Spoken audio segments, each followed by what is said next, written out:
In today's Leeds news, Chadwick's standout season, 49ers need to learn from mistakes, says Hay. Kelleher listed as an upgrade, mathematical promotion date, and Wober's future in doubt.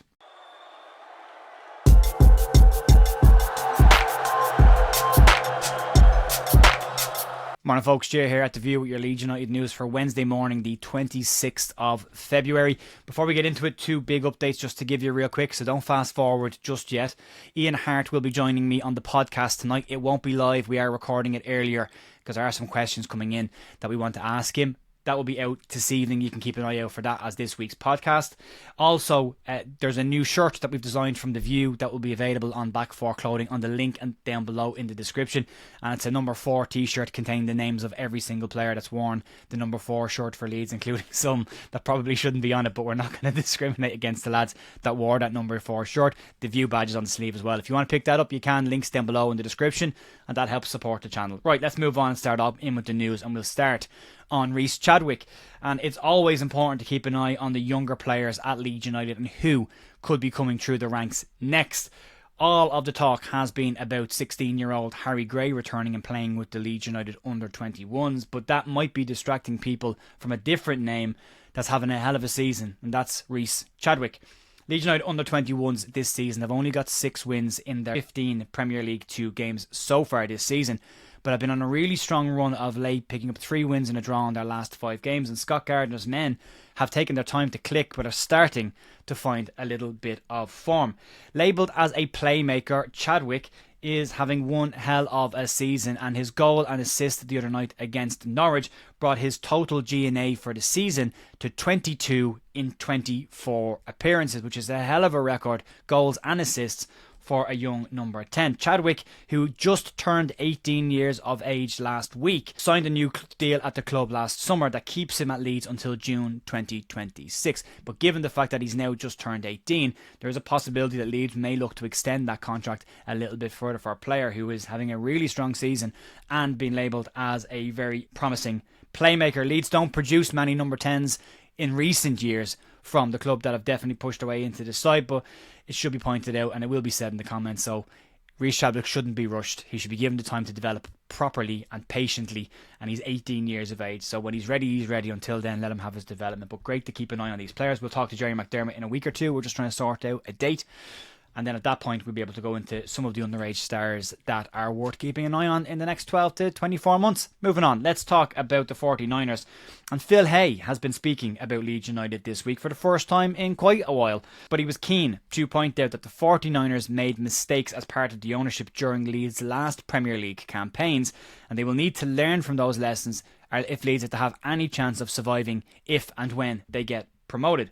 Getting to the Premier League is the initial goal and is the first battle for Leeds United, but as Ipswich, Leicester and Southampton have shown this season, staying there is an entirely different battle, and one that Leeds will need to be mindful of. And Hay says serious mistakes happened in the last run in the Premier League and they need to be learned from if Leeds are to be successful. Last time out, the 49ers enterprises were just a minority partner at the club, and the decision-making power at Leeds lay with Andrea Radrizzani and Victor Orta.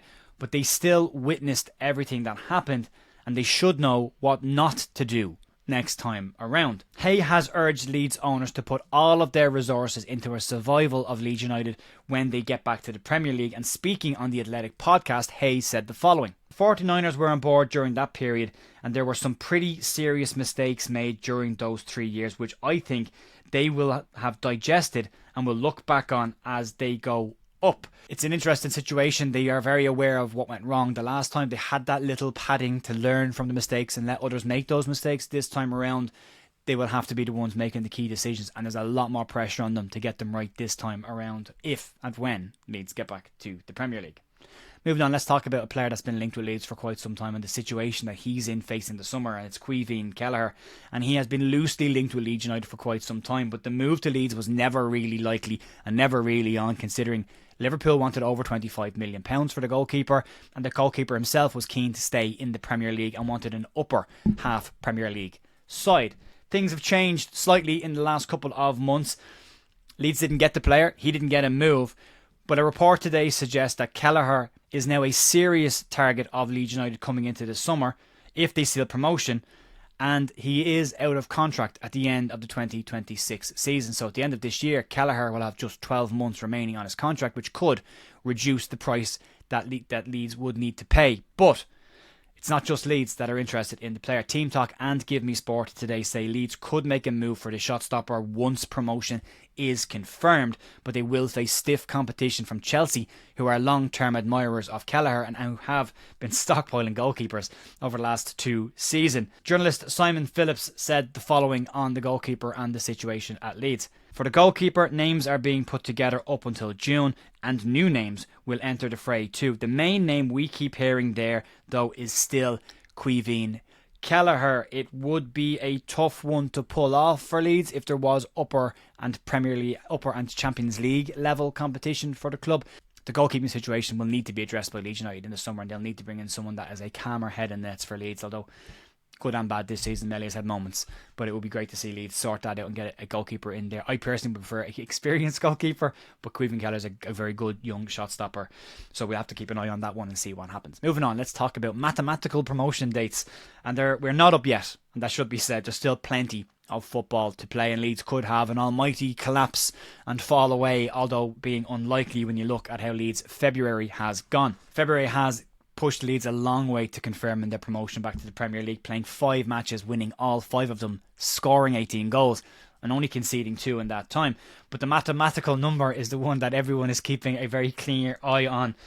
So when exactly is that date? There are 12 games to go in the season. The countdown is very much on, and as things stand, third placed Burnley can only hit a maximum of 104 points this season should they win every single one of their remaining games.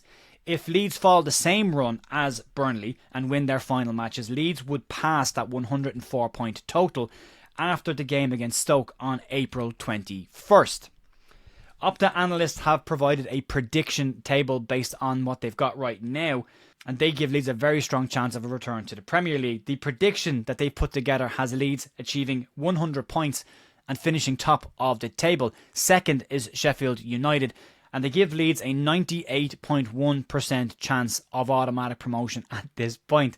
And it's those stats that scared the bejesus out of every single Leeds fan, because if anyone can book a statistical trend, it's Leeds United. But it does look very strong right now, and does look unlikely that will change over the next couple of weeks. I keep saying if 5 more wins would probably be enough for Leeds, but you want to just make sure you look after stuff. Win your home games, get draws away from home, and you're up. That simple. Just no major collapses, and we'll see what the injuries do over the next couple of weeks.